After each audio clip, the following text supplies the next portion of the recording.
Cette escale de Jeanne est particulière. Vous me comprendrez plus peut-être si je vous dis que mon invitée aujourd'hui est Catherine Terzieff. Catherine Terzieff, bonjour. Bonjour Jeanne. Bien sûr, nous savons tous qui vous êtes. Mais qui est vraiment Catherine Terzieff? Je veux dire elle. Oh là, difficile question. Je pense que la vie est une suite de séquences, comme dans un film, et qu'on est très différents. Et on passe d'un stade à un autre stade, et on est nouveau à chaque fois ou perdant. Il y a de bonnes périodes, il y a des moins bonnes, il y en a des affreuses, mais bon, il faut chevaucher de façon flamboyante sur toutes ces séquences. Voilà. Maintenant, je me sens beaucoup plus libre que quand j'étais jeune, parce que je ne me ressens pas l'urgence d'être comme on voudrait que je sois. On est plus libre. Je suis plus indépendante. Catherine, les Terzieff, c'est une famille bien sûr, mais c'est aussi une dynastie. Votre mère faisait de la peinture, votre père était sculpteur, Laurent, votre frère, était acteur, votre second frère Marc était acteur aussi, je crois. Oh, peu acteur, mais surtout documentariste, qui n'est pas documentaliste, voilà, comme les gens le confondent. Odile l'aînée voulait être danseuse. Elle ne l'a pas été, elle a été monteuse de film. Brigitte, la plus jeune, est sculptrice. Oui. Et vous avez fait des documentaires, vous avez fait des interviews, vous avez fait beaucoup de choses. J'ai fait de la télé. De la télé aussi, bien sûr. Ah oui, et vous écrivez des livres. Où une femme n'en faisait pas. Est-ce que l'art n'a pas servi un peu, je dirais, de paravent dans un huis clos pour cette famille? Tout à fait.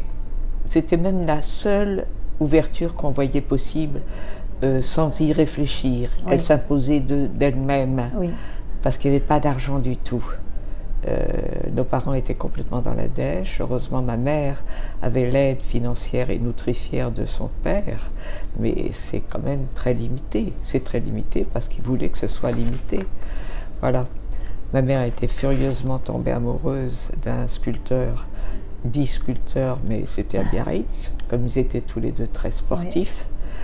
Oui. Et ça a été... Elle n'a pas pu rester à Toulouse. L'art, c'était Paris. Oui. Voilà. Paris avec cet artiste. Paris, Montparnasse. Et est-ce que ça rend vulnérable d'être d'une fratrie, d'une famille pareille aussi? C'est risqué. C'est risqué. Mais c'est tellement intéressant que des petits... Oui. Oui. Des petits, on sentait que... On ne ferait pas comme un autre. On serait pas... on ne supporterait pas. Voilà, il fallait s'imposer. Oui. Voilà, il fallait travailler. Votre mère aimait follement votre père. Oui, beaucoup. Et après, c'est un peu sur votre frère, Laurent Terzieff, qu'elle a mis sous cet amour, en quelque sorte. Oui, c'est-à-dire que ma mère était extrêmement lucide sur la vie de son mari dans son atelier. Notre père s'était bien connu, avait un charme phénoménal. Non pas qu'il soit beau, mais il était d'une beauté intéressante. Oui. Et c'est un séducteur de première, voilà, il était très infidèle. Oui. Et elle l'a accepté assez vite. Et elle a compris qu'il ne changerait pas, qu'il fallait faire avec. Oui. Et elle s'en est bien... Voilà. Elle n'a pas pris une vie à elle, elle a fait des enfants. Oui. Voilà, parce qu'elle adorait mettre des enfants au monde. Voilà. Depuis quelques années, vous semblez porter la mémoire des Terzieff. Vous avez écrit plusieurs livres et aussi tout le temps les Terzieff, comme une litanie, comme en boucle, ce qui est tout à fait normal. Et il y a ce dernier livre, les Terzieff, entre... C'est le troisième tome. C'est le troisième, voilà. Ah. Donc, ce livre... on a l'impression que vous êtes d'une cordée que vous ne voulez pas lâcher avant de les sentir en sécurité quelque part. Donc c'est drôle, c'est à la fois un peu... Le mot mystique est très exagéré peut-être, mais il y a quelque chose, il y a une recherche d'un dieu, de quelqu'un qui prendrait le relais, je dirais, c'est mon impression. Ce livre, Antigone l'a écrit pourquoi, la nouvelle Antigone? Alors, d'abord Antigone, il faut mettre les choses au point. Oui. Créon, le roi, l'empereur, ne voulait pas qu'il soit enterré, parce que comme ça il serait mangé par les oiseaux et les grands mots. Et elle veut justement qu'on l'enterre. Donc c'est l'opposé d'une certaine façon, mais ça revient à la même chose. C'est-à-dire que je revendique qu'il soit là, encore toujours présent. Voilà. Mais c'est lui qui s'impose, hein. c'est lui qui s'impose après sa mort terrestre, dans les mois qui ont suivi. Et moi, je l'ai accepté, il ne pouvait pas être mort. Voilà. Oui. De toute façon, je crois que il y a eu, après la mort de votre sœur, dramatique, Sœur aînée, voilà, oui. Vous avez pris conscience que la mort existait, et vous avez compris que Laurent pourrait mourir. Tout à fait. Et tout le monde pourrait mourir. Donc je crois qu'à partir de là, pour vous, la mort, qui est une rupture terrible, c'est comme si ça vous avait donné un coup. Il faut prendre un relais quelconque, il faut reprendre la main. C'est tout à fait exact, il faut remonter. Il faut, comme une piscine, hop, on touche le fond et hop, on se... Ça, j'en ai toujours eu conscience dans beaucoup d'endroits, dans le moment de ma vie. Oui. Et ça, je crois que j'ai une bonne résilience, diraient certains, dans ce domaine-là. Oui. Mais il faut dire que la mort d'Odile était une mort particulière, parce que c'était une défenestration. Oui. Elle avait voulu mourir, violent. Elle avait voulu souffrir et souffrir. Voilà. Donc, c'est aller chez ses parents pour faire ce sacrilège. C'est une histoire de fou, enfin, c'est quelque chose d'extrêmement éprouvant. Elle a été, comme disaient certains, elle a nourri notre névrose familiale à la suite de ça. Plus rien n'a été pareil. Voilà. Oui. Et puis, dans tous ces cas-là, il y a des moments où on est plein d'amour pour la personne qui a osé faire ça, ou plein d'admiration, ce qui est une mauvaise admiration. On peut aussi rejeter tout ça, et on peut, à un moment donné, lui en vouloir. Pourquoi nous a fait-elle pas ça? Pourquoi a fait-elle ça à ses deux enfants? Bon, c'est son problème. On n'a jamais très bien compris. Voilà. Odile a toujours été mal dans sa peau. C'est une enfant de la guerre qui a entendu les avions, qui a entendu tout ça. Ils étaient à Paris, dans le Paris occupé, et ils ont resté tout le temps dans le Paris occupé, alors qu'ils auraient mieux fait de rejoindre la famille toulousaine d'origine de ma mère et attendre que ça se passe. Bon, ça c'était, on ne savait pas comment ça se passerait, quand ça se passerait. Enfin, ils ont passé toute l'occupation à Paris sans argent, donc sans possibilité de peser sur du marché noir. Oui, c'est ça. Donc toutes ces choses-là ont fait que ça a fait, ça joue beaucoup. J'ai l'impression qu'il y avait avant et après Odile. Ah oui, c'est net. Même si avant, on craignait, on la craignait, on la savait la plus faible, la plus fragile, pas faible, fragile. Donc il y avait des alertes, vous étiez en alerte de quelque chose. Oui. Au point que ma mère, quand ça s'est passé, elle a dit eh bien moi je n'aurais pas à le craindre tous les matins ou tous les soirs, quelque chose de grave. Voilà. Et votre frère, vos frères et sœurs, comment ils ont réagi? Terrible, ça a été terrible pour Laurent. Terrible pour Laurent, parce qu'ils étaient très liés. Les deux aînés étaient très très liés. C'est très lié, oui. Ouais, Laurent a eu... ça a duré plusieurs mois. Oui, ça a pris des dimensions d'anorexie, de choses comme ça. Je sais. Bon. Et vous, Catherine, vous avez vraiment senti à ce moment-là que votre frère Laurent, on parle de Laurent, mais on parle des autres aussi, était mortel? Vous ne vous attendiez pas à ce que d'un coup la mort frappe aussi vite dans la famille, c'est peut-être ça aussi. Il y a ça aussi, mais j'avais une telle confiance en Laurent que je savais qu'il ne ferait jamais revivre ça à ses parents de toute façon. Je ne crois pas qu'il ait eu envie, quoi que ce soit, de mourir, malgré son anorexie. C'est pas vrai, l'anorexie est plus compliquée que ça. Ça n'est pas forcément. Il se débrouille toujours pour avoir une possibilité de continuer et de se lever. Il aimait la vie d'ailleurs, je crois qu'il disait, on est assigné à vivre. Mais bien sûr, il n'était pas... Oui, il était très sincère, très ouvert, mais bon, il intériorisait terriblement. Oui. Il se punissait. Il se punissait du succès qu'il avait. Ça, c'est très net. Oui. Chez nous, quand il était chez nous, on sentait très bien que c'était quelqu'un qui voulait être moins que les autres. Ah. C'est un complexe très connu, ça. Oui. Mais non, moi je suis comme vous tous, je ne suis pas mieux parce qu'on y a mon nom dans les journaux. Non, je vais manger à la même soupe. Oui. Votre frère Laurent disait « Chacun de nous est héritier d'une longue lignée, faite de générations qu'il ne connaît pas.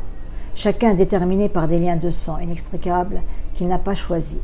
rien n'implique que nous ayons la capacité à y trouver un sens. Et est-ce que vous, Catherine Terzieff, vous cherchez quand même un sens à tout ça? Dans ces livres, dans votre je dirais, recherche permanente. Oui, effectivement, on cherche toujours un sens, mais je crois que je suis assez rationnelle pour me dire on ne comprendra pas grand-chose. Ce mot que vous venez de lire, qui était écrit de la main de Laurent sur un petit bout de papier, il l'avait caché dans un tiroir, mais sous le papier qu'on met dans les maisons bourgeoises, oui, pour ne pas abîmer. Voilà, comme dans un... Oui, vous voyez. Alors, il fallait libérer la maison, et tout d'un coup, j'ai eu l'idée de soulever ce papier. Et il l'avait laissé là, caché. C'est-à-dire qu'il ne l'avait pas vraiment dit, il l'avait laissé comme un message. J'aurais pu ne jamais le trouver, oui, bien sûr. Vous écrivez, il faudra bien recoudre les années. Comment on recoud les années? Comment on recoud les années? Mais il n'y a pas besoin de recoudre tout. Hein. Oui. Non, non. Non, à mon âge, on a le plaisir de se souvenir des beaux moments, en réalité. Enfin, moi, c'est ce que je m'efforce de faire. Voilà. Je sais que la vie est un cadeau extraordinaire et qu'on n'a pas de fois. Voilà. Et votre autre frère, Marc?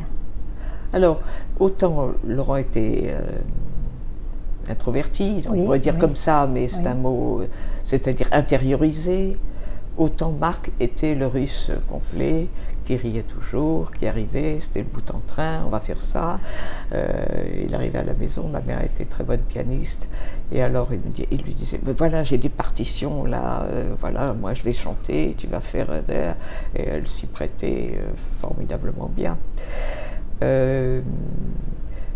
Très, très séducteur, Marc, assez beau quand il était jeune, un peu moins après, mais c'était un rival pour Laurent. Hein. Oui. C'était un rival, parce qu'il faisait moins peur que Laurent. Laurent faisait peur à certaines femmes. Et elles étaient fascinées, mais elles n'osaient pas l'approcher, elles tremblaient. C'est quelqu'un d'ailleurs, c'était quelqu'un de très différent. Tandis que Marc, il ouvrait ses grands bras, il était plus grand que son frère aîné. Et il était très russe et vraiment il prenait une femme là, vous voyez. Oui. C'était formidable. Je m'en suis aperçue à son enterrement combien il y avait d'énamourés, comme tu sais, qui étaient là. On aurait déjeuner avec Marc, c'était magnifique. Catherine, vous avez dit que votre frère Laurent avait écrit, vous l'avez trouvé un papier, ma sœur me gonfle, mais elle m'aide à vivre. Oui, c'est-à-dire je le gonflais parce que je ne lui faisais aucune remarque et que c'était d'autant plus, mon silence était d'autant plus important. C'est-à-dire qu'il savait très bien ce que je pensais, que tu devrais manger, qu'il y a là quelque chose. Jamais, jamais. Jamais je n'ai fait de réflexion en lui disant, tu sais, tu vas jouer, mais tu vas peut-être tomber parce que tu ne seras pas assez nourri. Oui. Jamais, jamais. Alors, mais j'étais sa mauvaise conscience. Oui. Voilà. Et à part ça, il était délicieux avec moi. Il a toujours été d'un très grand respect, d'une très grande pudeur, Laurent. Oh là là, quelle pudeur! Pudeur des sentiments, mais pudeur du corps même, pudeur du corps. Parce que moi j'ai vu son corps très, très malade et tout ça, et toujours il se débrouillait pour cacher son corps. Mais un côté christique chez lui, décharné, des rôles très, très... De temps en temps, on rigolait parce qu'on disait, oui, mais toi qui te prends pour le Christ, tu vois, il encaissait. Non, mais je crois qu'il y avait vraiment deux hommes, hein, l'homme sur la scène. D'abord, il y avait une capacité de transformation chez Laurent entre le voyou qu'on voulait qu'il joue dans la première partie de sa carrière cinématographique et tout ce qu'il s'est choisi comme rôle au théâtre. Et c'est énorme comme différence. Il avait une capacité, il faut que je sois un méchant, un cynique, un salaud. Le film de Clouseau est terrible. Il est à ce moment-là, on détecte tout à fait un impuissant, puisque Clouseau faisait ses films. Oh, alors tout le monde a su que Clouseau était maintenant impuissant parce que le personnage principal, alors aller chercher effectivement Terzieff qui était quand même un séducteur pour les séducteurs. Une image. Je sais qu'il y a des personnes qui disent mais pourquoi il a accepté ça? Oui. Voilà. Mais bon. Vous êtes deux encore. Vous avez votre sœur qui est sculptrice. Oui. Brigitte, je crois. Oui, Brigitte Terzieff. Voilà. Qui pour se démarquer a tenu à mettre le V d'origine, dit-on. Oui. Enfin, Tchemetov, tout ça, on connaît. Hein, le V, on le traduit en français par 2 F. Voilà. Et est-ce qu'elle lit vos livres? Comment? Elle lit les livres? J'en suis sûre qu'elle les lit. Elle les méconnaît, mais je suis sûre qu'elle les lit. Votre frère Laurent parlait, il disait, on parle de chagrin d'enfant comme d'une petite chose, alors que c'est quelque chose de très important. Est-ce que c'est un chagrin d'enfants adultes que de les avoir perdus et de décrire encore sur eux, de raconter cette enfance, de raconter ce qu'ils étaient? Et vous les continuez, Catherine, vous les continuez? Oui. Bien sûr, là on est au 3e tome et je ferai un 4e tome parce qu'il y a matière, parce qu'on a vécu tout le temps, on n'a pas su rompre le cercle familial. Oui. On n'a pas dû dire bon ben je vais à l'étranger, je vais ceci, je vais me marier puis vous m'entendrez plus parler de moi ou moi j'entends. Jamais ça s'est passé comme ça. Donc c'est un Il y avait un amour étouffant les uns pour les autres et un peu hystérique, enfin un peu condamnable. Il y a trop. Oui. C'est très difficile de se libérer. J'ai vécu à partir de 25 ans avec un homme que j'aimais beaucoup. Oui. On ne s'est jamais marié, sauf à la toute fin, parce qu'il voulait que je garde l'appartement.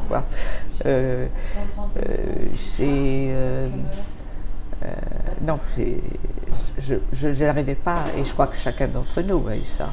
L'incapacité de sortir de ça. Bien sûr. De dire prenons de la distance. On ne peut pas. Aimer ça, on ne peut pas. On ne peut pas. Et puis surtout dans certaines familles, je dirais, bon, quand il y a eu cette forme de huis clos, même si on dit tout à fait, le mot huis clos est tout à fait justifié. Oui, c'est vrai. Et un huis clos d'appartement tout petit qui était en fait un atelier.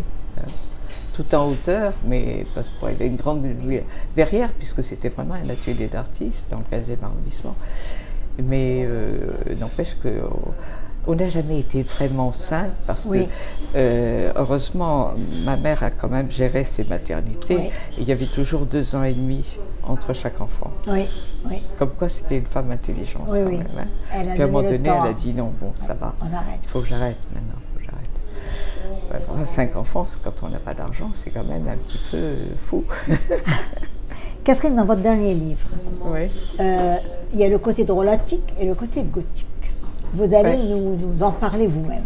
Alors, le titre, Le rentre terre et ciel, correspond tout à fait au récit. Livres, bien sûr. J'ai mis drôlatique et gothique.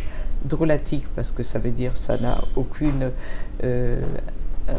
prétention à être la réalité, puisque c'est des illuminations en quelque sorte, et gothique parce que quand même la raison n'est plus là, la logique n'est plus là. Et c'était pour faire comprendre à celui qui va acheter le livre qu'il ne va pas acheter un livre des questionnements sur la vie et la mort et l'après-mort, ce qui serait prétentieux, mais quand même quelque chose où il peut se laisser aller, comme l'écrivaine que je suis, soi-disant, se laisse aller pour inventer ce qu'elle ressent, en toute liberté. Et quelle est la distance parfois entre ce côté personnage et vous, en tant qu'auteur quand même de personnages qui ont existé, puisque c'est la famille? Non, je crois que je suis, comme l'a dit une amie proche, la qualité de ton livre, c'est sa sincérité. Sa sincérité, j'ai trouvé, oui, tout à fait. Tu ne triches pas. Oui. Moi qui ai suivi, c'est une personne qui a suivi notre famille, elle dit effectivement, je dis le ressenti, qui n'est peut-être pas la vérité, mais le ressenti. Je m'intéresse au ressenti, tel que moi je l'ai vécu. Est-ce que Brigitte, ma sœur sculptrice, aurait la même attitude? Peut-être un peu dans ses sculptures. Oui. Elle traduit par... Ah oui, elle a des sculptures superbes, mais elle ne peut pas faire autrement que de les faire en très grande dimension. Oui, donc difficilement vendable à autre chose qu'à des musées. Moi, j'ai lu un peu tout, pas un peu, j'ai lu vos livres, les derniers, et j'ai l'impression vraiment qu'il faut vous exorciser, vous cherchez les corps, vous les cherchez encore, et en réalité, vous voulez, justement, j'en parlais avec vous tout à l'heure, que quelqu'un prenne le relais, que cette âme, on vous dise qu'il y a quelque chose. Et vous continuez à chercher. Il y en aura encore des livres, il y aura encore un livre. Oui, parce qu'il y a une logique. Le premier livre que j'ai écrit, c'était sur le coup de la mort de Laurent. Et c'est une marche de Laurent vers la mort, qu'il souhaite mais qu'il redoute. C'est le Terzieff, mon frère. Après, le deuxième, c'est les Terzieff. Ce Terzieff-là, il est inscrit dans une famille, dans une tribu presque. Et le troisième, eh bien là, je me divertis, ils ne sont plus là, mais dans toute ma vie, à ce moment-là, j'ai fait comme si ils y étaient. Voilà la vérité. Puis un jour, je m'en suis aperçue et j'ai dit, ben, peut-être je vais l'écrire, le jeter sur papier et je vais être un peu délivrée. Délivrée, voilà. Parce que j'ai l'impression, c'est vrai que plus la famille est là, se rétrécit, plus elle vous envahit. Donc vous avez besoin de la mettre aussi sur papier un peu pour... C'est vrai, mais j'ai une chance formidable, c'est que mon fils unique m'a fait le cadeau, et ma belle-fille surtout, d'un garçon qui a maintenant 7 ans et sur lequel je me ravis d'écrire parce que j'assiste comme pour un deuxième enfant, mais un enfant enfin un petit fils, c'est pas un fils. Bien sûr, il n'y a pas donc la même... il y a aussi une liberté. Je sais que je ne le verrai pas grand, enfin adulte, voilà. Je sais qu'il vivra sûrement aux États-Unis, puisqu'il est bilingue, sa mère est américaine, que c'est un autre monde, mais j'en profite dans la mesure où je le peux. Catherine, quand on est dans une famille pareille, c'est quand même, il y a déjà l'esprit, je dirais, russe. Il y a quelque chose, c'est-à-dire les joies, les peines sont exacerbées, sont très fortes. Il y a cette ambiance. Certainement. Et en même temps, il faut aussi laisser chacun un peu libre, lui laisser d'espace. Et en même temps, on est en huis clos. C'est quand même très fort. C'est-à-dire que si un psychanalyste devait voir tout ça, il trouverait plein de choses. Mais on ne va pas aller dans ça. On va aller dans la joie et les peines. Comment ça se passe? Donc d'abord, moi j'ai l'impression que toutes les familles sont un peu comme ça. Oui. La famille, elle ne génère pas que des bonheurs du tout. Hein. Elle est pathogène d'une certaine façon. Si on ne sait pas s'en sortir, voilà. Hein. Donc je me sens pas comme une famille un peu particulière. Ça dépend des jours et des moments, tout simplement. Mais bon, j'aimais regarder le monde, puisque j'ai gagné ma vie à la télé pour faire des documentaires. Très beau d'ailleurs. Donc, y compris des portraits, des situations, au moment où le plus heureux pour la télévision, c'est-à-dire l'ORTF. Je date de l'ORTF, ça a été magnifique à un moment donné. Catherine, si on devait, avant de finir cette interview, quelle question vous auriez aimé que je vous pose et que je n'ai pas posée? Parce que nous avons un peu bavardé à bâton rompu, il y aura d'autres choses. Je pense que vous avez fait le tour et que vous avez bien lu mes livres. J'ai la sensation d'avoir été comprise, écoutez, ce qui est très agréable, très agréable. Je vous remercie infiniment. Parce qu'on pourrait m'accuser d'être un petit peu... on cherche le malheur, on cherche le truc. Non, pas du tout. Non. Je trouve même que vous trouvez un certain bonheur à continuer à vous souvenir de tout ça. Ah oui, mais a-t-on le choix? Non.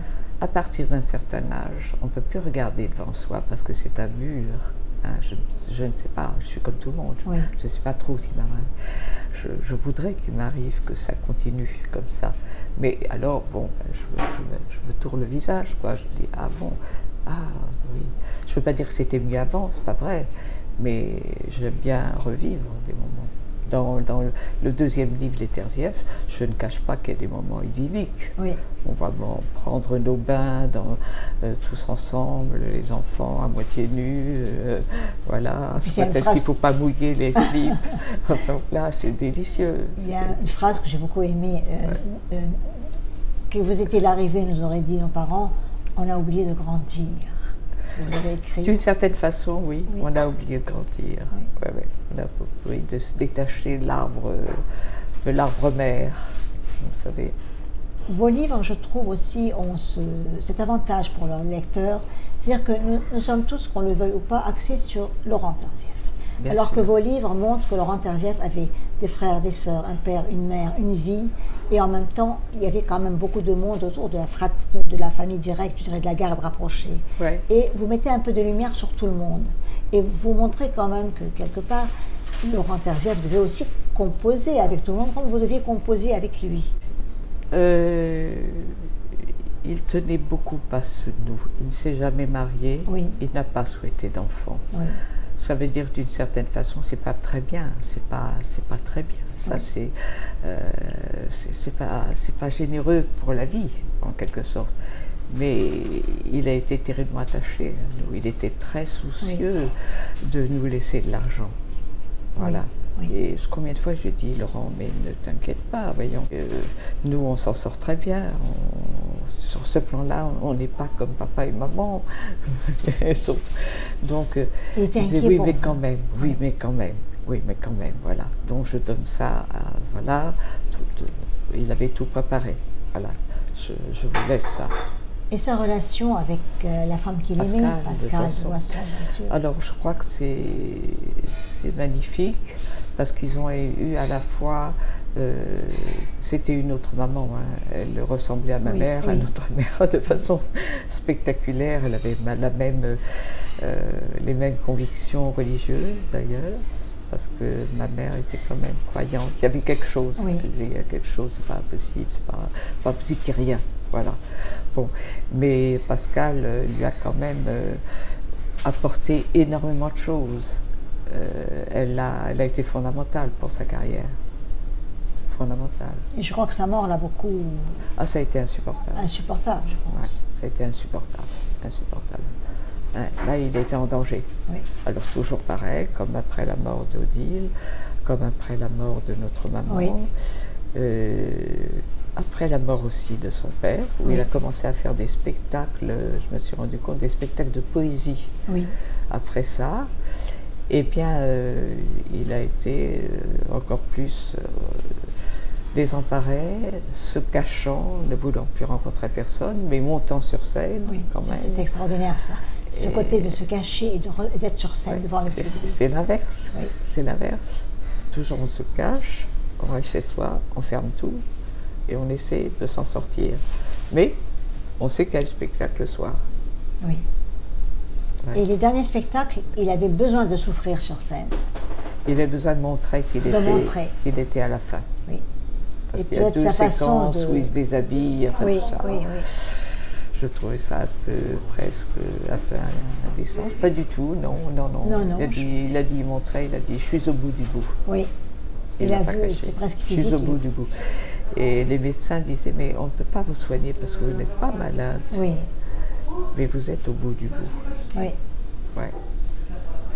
Voilà. Catherine, il est d'usage que je demande à mes invités de lire quelque chose, de nous raconter une anecdote, de chanter ou quelque chose comme ça. Est-ce que vous aurez envie de dire quelque chose?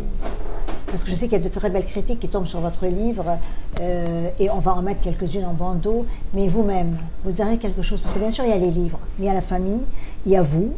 J'ai écrit ce livre, le dernier, avec énormément de plaisir. Oui.